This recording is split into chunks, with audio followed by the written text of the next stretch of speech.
Muy buenos días, tercer día aquí en Seúl, en Corea. Hoy empezamos fuerte, hoy toca día de un poquito de chapa histórica. Voy a visitar varios museos de la historia después de desayunar, que me he tomado un café y un croissant que están buenísimos, por 2,30 €, muy barato para lo que son los precios aquí. Así que nada, voy a empezar por el Museo de Historia Contemporánea y luego os iré contando.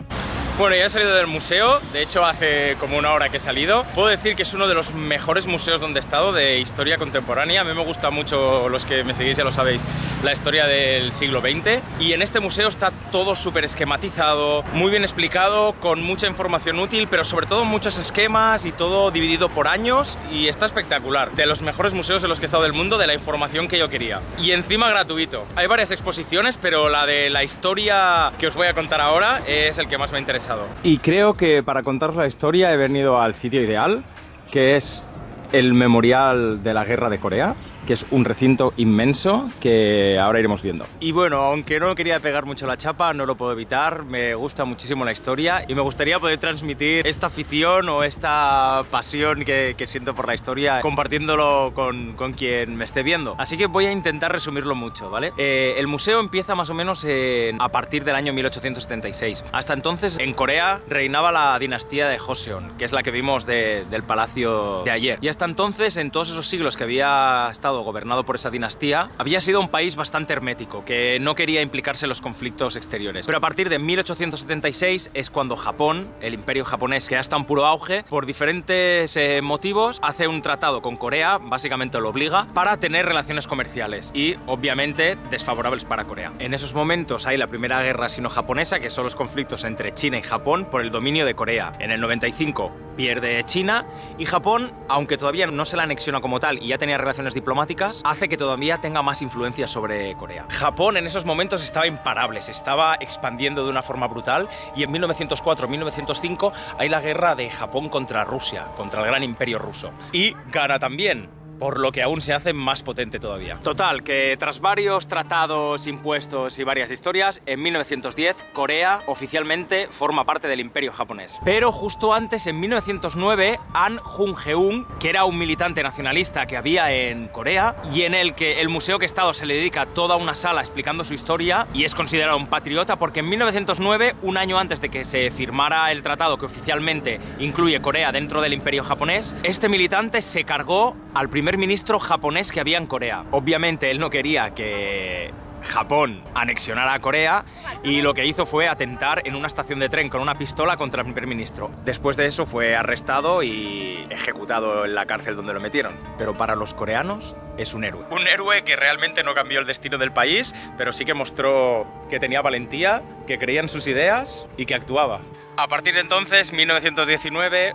Corea es una colonia de Japón y ya os imagináis, Japón no deja que se hable el coreano, empieza a cargarse toda la cultura coreana y quiere japonizar Corea. Y es lo que hace hasta 1945, en el final de la Segunda Guerra Mundial. Por cierto, el parque el memorial donde estoy, ya lo veis, ¿eh? Todo de esculturas muy épicas, hay un montón aquí de tanques, barcos, aviones, que bueno, os iré dejando imágenes mientras suelto la chapa. Y todo ese control de Japón sobre Corea termina en 1945 con el final de la Segunda Guerra Mundial. ¿Qué sucede? Gana Estados Unidos, Hiroshima, muestra de poder nuclear, por lo que Japón se rinde. Pero antes de rendirse, unos meses antes, Estados Unidos, que tenía un pacto con la Unión Soviética, le pide ayuda para terminar con Japón. Entonces la Unión Soviética interviene y unos meses después Japón se rinde por Estados Unidos, no por la Unión Soviética. A partir de entonces tenemos una Corea unificada que tienen que repartirse entre los comunistas soviéticos y el capitalismo de Estados Unidos. Y como apenas conocen la demografía del país y no tienen claro cómo hacerlo, lo dividen por el paralelo 38, el famoso paralelo 38. Así que la parte del norte se queda para la Unión Soviética y la parte del sur para Estados Unidos. Algo muy parecido a lo que sucedía en Alemania con el muro de Berlín. Una parte la RFA, otra la RDA, capitalismo y comunismo. Y hasta entonces, a priori, todo parecía correcto. Cada uno se quedaba en una parte y se repartían el pastel. Pero ¿qué pasa? Que la Unión Soviética no se iba a quedar solo con esa parte. Así que ya tenemos dos gobiernos. En 1948 en el sur, Syngman Rhee, un gobierno anticomunista, y en el norte, Kim Il-sung, comunista. Y bueno, en 1950 sucede lo inevitable, que es el comienzo de la guerra de Corea. Stalin autoriza al gobierno de Corea del Norte, que está súper bien armados, con unos 100.000 soldados, con muchos tanques y mucho armamento, a atacar a Corea del Sur. Cruzan el paralelo 38 y en 3 días se plantan en Seúl, devastando todo el país y toda la resistencia. Stalin realmente pensaba que Estados Unidos no le interesaba esa parte del sur de Corea, pero realmente sí que le interesaba, por lo que Estados Unidos intervino. El inicio de la guerra empezó a ganar Corea del Norte, los soviéticos empezaron a arrasar, acorralando a todos los coreanos del sur y a Estados Unidos en Busan, pero cuando entra el teniente MacArthur Douglas, un clásico, empieza a enviar reservistas de Estados Unidos y bueno, monta una estrategia de ataque por tierra en el puerto de Incheon, que está al lado de Busan, los acorrala por detrás, que dijéramos, a los norcoreanos, y empiezan a igualarse las cosas. Y bueno, empieza a desarrollarse una guerra épica que dura 3 años. Si os interesa lo podéis buscar por internet porque hay unas maniobras espectaculares y bueno, se convierte al final en una guerra de trincheras bastante dura y bastante absurda, se podría decir, para los estadounidenses, que debían pensar, ¿qué pintamos aquí? Un poco como lo que pasó en Vietnam. Pero en el 53 se quedan las cosas como estaban al principio. Paralelo 38, Corea del Norte por un lado, Corea del Sur por otro lado. Esto fue porque Corea del Sur y Estados Unidos empezó a invadir toda la parte de Corea del Norte, casi llegando hasta China. Y China dijo, hasta aquí hemos llegado. Vale, hago un pequeño paréntesis porque estoy en un museo que luego veréis, pero solo comentaros que el momento que China ayuda a Corea del Norte, entran con 300.000 soldados que no tenían tan buen armamento como los de Corea del Sur o como los estadounidenses.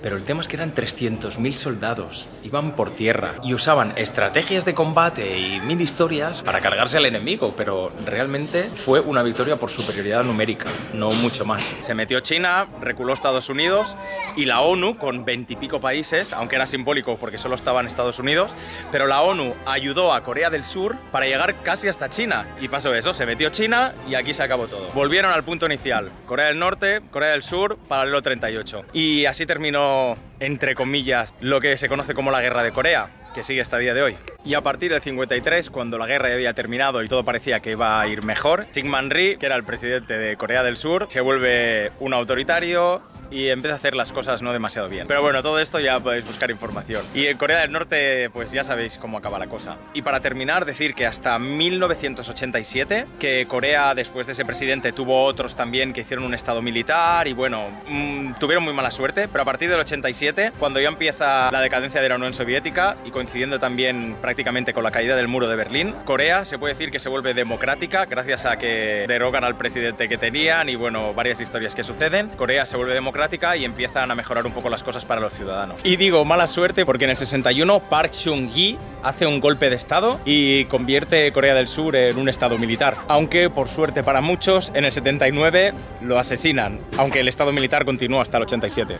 Pero bueno, con estas pinceladas de la historia, espero que se pueda entender un poco por qué Corea del Norte es como es y es tan hermética. Y lo que os digo siempre, no soy un historiador, no es un canal de historia, pero me apasiona mucho, entonces no os toméis mucho al pie de la letra las cosas que digo, buscad información, yo explico mi versión con la información que tengo e intento resumirlo al máximo, pero la historia es apasionante de este país, de todos los países, la geopolítica yo creo que es imprescindible para entender cómo funciona el mundo, aunque luego no lo podamos cambiar o no lo queramos cambiar o no hagamos nada, pero bueno, el conocimiento es gratuito, así que espero haber podido transmitir un poco mi pasión. Y ahora sí, lo que digo siempre, ni los buenos son tan buenos, ni los malos son tan malos, así que busquen información, documentense y luego juzguen.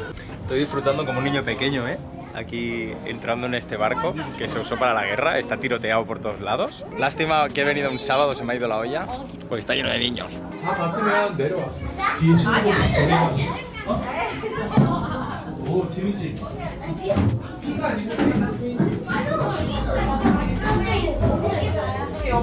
La plaza que hay aquí en el medio es que es inmenso este sitio, todo el complejo del memorial es muy bestia. Bueno, impresionante también la segunda parte de la exposición. Hay historia de Corea 1, historia de Corea 2. En la 2 detalla al dedillo cada operación que se hizo durante la guerra y es que está demasiado bien explicado realmente. O sea, es increíble el museo este.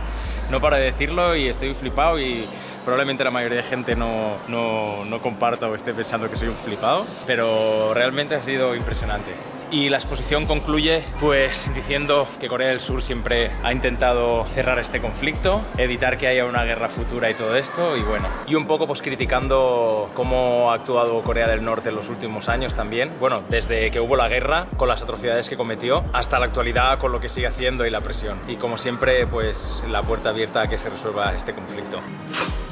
Hay otra exposición durísima, criticando a muerte a Corea del Norte. Yo que había dicho que terminaban bien como con la puerta abierta, pues ahora vengo a esta exposición y heavy, criticando, bueno, todas las veces que ha hecho ataques a Corea del Sur y, bueno, básicamente criticando que por qué se ha acabado la Guerra Fría y el comunismo ya terminó, por qué siguen encerrados así con el mundo y, bueno, básicamente criticándola. De hecho, se llama la Sala de las Provocaciones y pone todas las veces que Corea ha provocado Corea del Sur, con atentados que hizo en los 70, en los 80 y hasta la actualidad, con todos los despliegues de armas que hace y los amagos que hace de atacarla.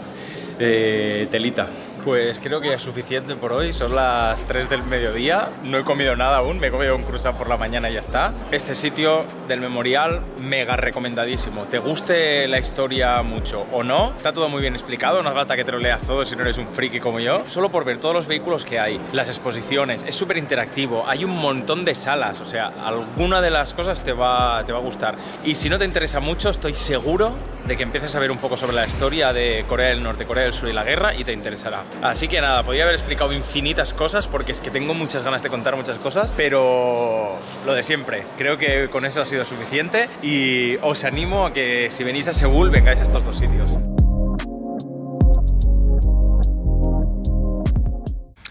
Buenos días mi gente, después de una plácida noche y para complementar todo el rollazo que solté ayer sobre historia, me encuentro en la prisión de Seodaemun, también con nombre de Digimon, para contaros un poco lo que sucedió detrás de estos muros y en este pedazo de complejo durante la ocupación japonesa, que como he explicado antes, bueno, en mi caso ayer, fue a partir de 1910 hasta el final de la Segunda Guerra Mundial, en 1945, cuando Corea formaba parte del Imperio japonés, hasta el fin de la Segunda Guerra Mundial, cuando Japón perdió y Corea quedó liberada de Japón.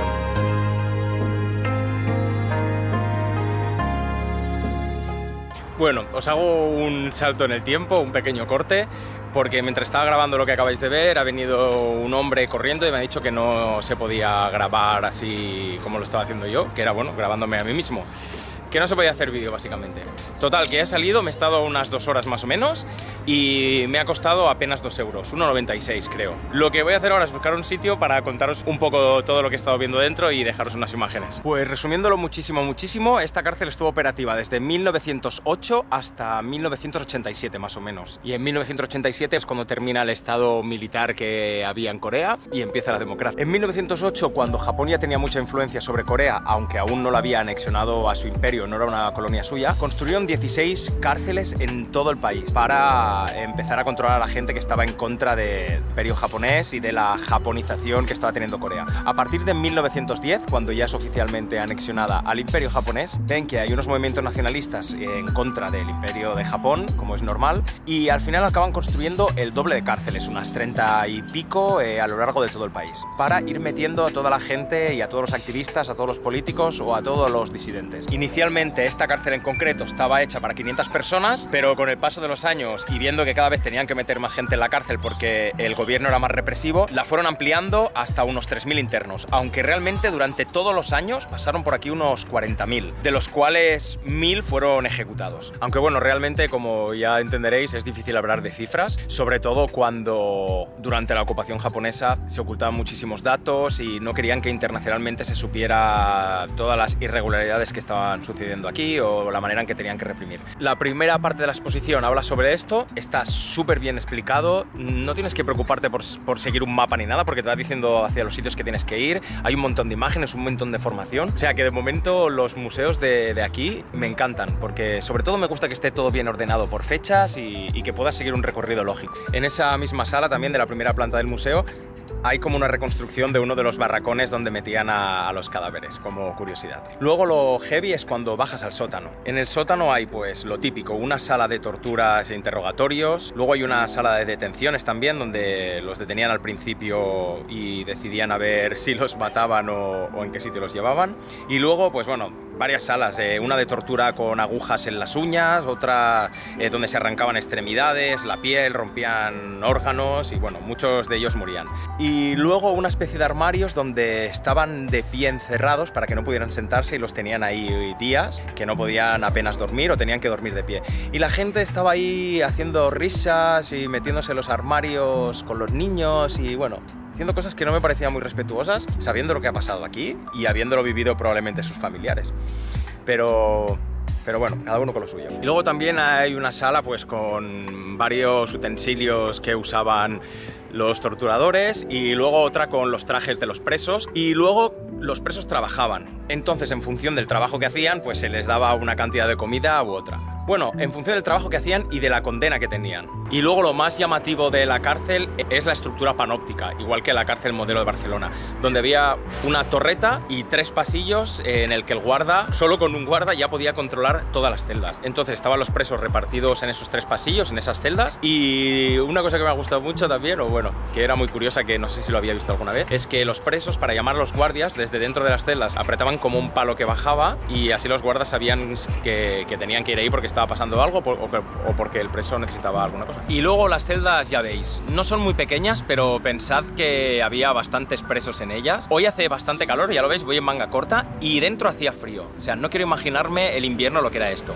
Por lo que he leído, muchos morían en invierno por el frío o en verano por el calor. Estaban ahí hacinados en esas celdas, como en muchísimas cárceles del mundo, y no resistían. Aunque realmente no pasaran mucho tiempo en esas celdas porque se la pasaban trabajando entre 10 y 14 horas más o menos. Tenían unas fábricas en el mismo recinto de la cárcel y ahí fabricaban, en esta concretamente, ropa para el gobierno, para los ejércitos o para otros internos en otras cárceles. Y obviamente durante la Segunda Guerra Mundial, como pasó en todos los países del mundo, todos los presos se dedicaban a fabricar cosas para la guerra. Y otra cosa curiosa que tampoco había visto nunca es que cuando salían de trabajar, para que no se llevaran cosas, los hacían pasar por una especie de palo que había, saltar por encima, desnudos, para que tuvieran que abrir las piernas y moverse y no llevaran nada en el cuerpo. Y este era uno de los sitios donde se ejecutaba a los presos. Los ejecutaban aquí y luego se los llevaban a unos cuartos que hay detrás donde guardan los cadáveres. Y algunas curiosidades es que mirar esta estructura, que es esa de allí, servía para que hicieran ejercicio. Salía por aquí, corrían y se volvían para aquí. Y aquí en este sitio que estoy elevado, aquí era donde metían a los leprosos. Estaban apartados de todo, para no contagiar a los otros presos. Este es el edificio de los leprosos donde he estado ahora. Aquí también había un sitio para vigilar. Y aquí hay otro edificio que está separado de los que son los pasillos panópticos, con celdas para presos políticos. Estaban totalmente separados de los otros. Es el único edificio con celdas que está separado después de que se ampliara y se hicieran esos 3 pasillos. Y esta es la estructura que os comentaba para hacer ejercicio. El guarda se pone aquí y desde aquí puedes vigilar todos los pasillos donde iban para allá, volvían para aquí, iban para aquí, volvían para aquí. Muy entretenido. Y aquí, aunque no puedo hacer vídeos dentro, por respeto, pone, es otro de los edificios donde se llevaban a cabo las ejecuciones y eran ahorcándolos. En el edificio que hay de madera aquí dentro, lo que hay al final es una cuerda y aquí los ahorcaban. Y después de ejecutarlos aquí detrás, tenían un túnel secreto de unos 200 metros que se dice que se usaba para llevar los cadáveres y que la gente no los viera. Sobre todo cuando tenían muchas marcas de tortura o era claro que los habían asesinado. Porque se supone que no se sabía que los asesinaban aquí, que esto era una prisión normal. Y realmente de todo lo que fue esta cárcel solo queda un tercio más o menos. Como veis aquí en el suelo hay ladrillos porque aquí había unas estructuras que luego fueron destruidas también y durante la guerra de Corea. Y bueno, para finalizar, pues deciros que al principio de la ocupación japonesa, en 1910, había unos 18 millones de coreanos en el país y durante esos años unos 6 millones pasaron por cárceles del país. Es decir, que 1 de cada 3 fue encarcelado por disidente, por intentar ir contra la ocupación japonesa y bueno, porque con el paso de los años pues cada vez había más manifestaciones, más organizaciones secretas que luchaban en contra de la ocupación japonesa. Y de hecho hubo muchos atentados, consiguieron matar a muchos políticos, a muchos militares y bueno, imaginaos, hubo muchos enfrentamientos en esos 35 años. La cárcel, después de la ocupación japonesa a partir de 1945, se siguió usando por los diferentes regímenes que pasaron por aquí durante algunos periodos, pero no torturando y matando a la gente como durante ese periodo. En resumen, una visita muy recomendada si te interesa la historia y si no, yo creo que también. Y tararán, sorpresa. Han pasado ya como un par de meses desde ese vídeo, estoy en casa ahora editando todos los vídeos y me he dado cuenta que este acaba de forma muy abrupta. Ese día hice otras cosas que no he puesto entre medio porque voy a poner en el vídeo que viene después, porque he hecho como un recopilatorio de varias cosas que he ido haciendo por Seúl. Así que nada, ya lo sabes, si te ha gustado este vídeo de historia, aunque sé que si no te interesa ha sido muy tostón, si te ha gustado dale like, déjame algún comentario, comparte, dale a la campanita para que te avise de los vídeos y todo esto. Nos vemos en el siguiente vídeo dándonos otras vueltecitas por Seúl. Kisses around the world.